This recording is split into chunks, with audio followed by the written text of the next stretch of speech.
But Adam, harmonization is a term that came up whenever you read about this regulation, and I believe it was one of the words mentioned in my introduction. So I'm hoping that's something you can touch upon a little bit. What are some of the things that folks need to keep in mind regarding the harmonization of trial documentation during this transition process?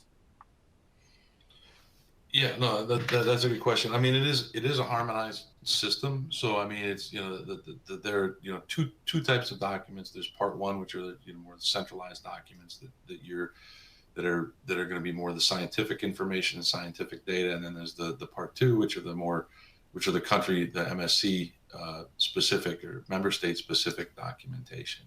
So in general, right, when you're going through the review process, right, if you have a multi-country or multi-trial going on, you'll have one country that you're going to propose as the responding member state, and they'll do the primary review for you, and then each member state then will get a draft report from them, and this is all in the 45-day timeline, but then where they get to ask questions and put in, requests, RFIs, or requests for information.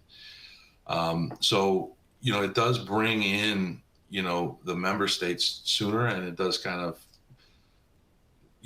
I guess, force cooperation between member states or coordination between the different member states. And that's something to keep in mind too. And it's more of a kind of a strategic choice too, the companies can make as well. And that's something that, how many member states am I going to include in my initial application? Am I going to add additional, trial sites? And how am I going to do a rolling kind of application, or am I going to do, one large application with multiple member states in it? Each of those different member states has the opportunity to request extensions in time. So that's going to play a role in getting the trial started. So we have to think kind of strategically. So even though it's a harmonized system and technically gives access and additional speed to startup of trials, you kind of have to think very specifically and clearly about how you want to do this, and your submission strategy and your clinical trial submission strategy is going to be critical to have. What type of documentation you need initially, right? Preparation. I mean, I think Marieke and Sylvia and everybody's saying your preparation up front is huge, and you have to really think about that step first, because the better prepared you are, the faster it's going to go, potentially. And so, that how much time are you going to be taking to prepare? What, how long is that, process going to take you? How is that going to impact the start of the trial? How is that going to impact ultimately your final submission, for approval of a product if you're developing a product? So, it's harmonized. It's a centralized system. I think it's, personally, I think it's an improvement, with regard to the submission process. It makes it a little bit cleaner. It's fairly clear how to submit a clinical trial application, but a lot of thought and consideration needs to go in up front with regard to your submission strategy. So your regulatory strategy from clinical regulatory strategy becomes a lot more critical.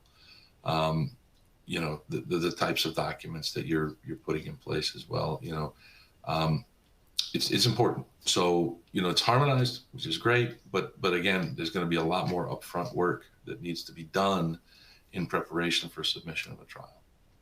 So, okay, and Adam, transparency was another word that came up that I saw many times in doing some research on this regulation. Can you talk too about how the transparency requirement will affect the harmonization of trial documentation? And I'm hoping you can also touch upon how sponsors should be thinking about handling privacy concerns. Yeah.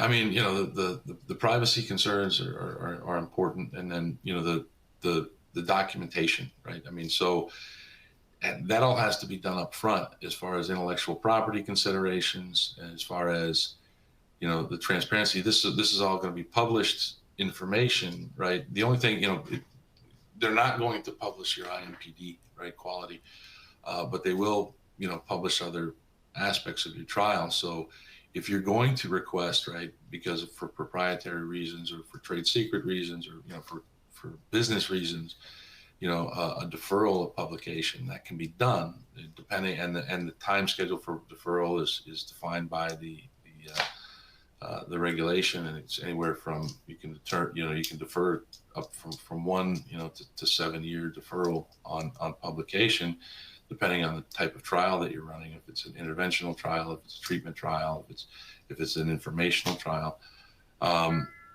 and that's important. But your intellectual property considerations need to be done up front. Those deferral requests need to be done at the beginning of your submission. So that's a critical aspect of it. But it's meant to be more transparent. It's meant to give more visibility of clinical trial data and information to the general population, which I think is a good thing. But at the end of the day, companies need to really consider their what they're going to defer and what their strategy. And this is all going to play into the strategy as well that companies are putting in place in their regulatory strategy and their clinical strategies. So there's a lot to consider with the new regulation with regard to transparency. But I think at the end of the day, the CTR is very clear on what will be published and how it will be published and what those timelines for publication are going to be. And that's something companies need to be really, really aware of. The clinical data, publication, things like that are, it's again, depending on the sponsor and the trial and what they're going to be, what their intentions are for the trial, really need to be, considered upfront. And then again, that plays into the whole, preparation, piece right prior to the application.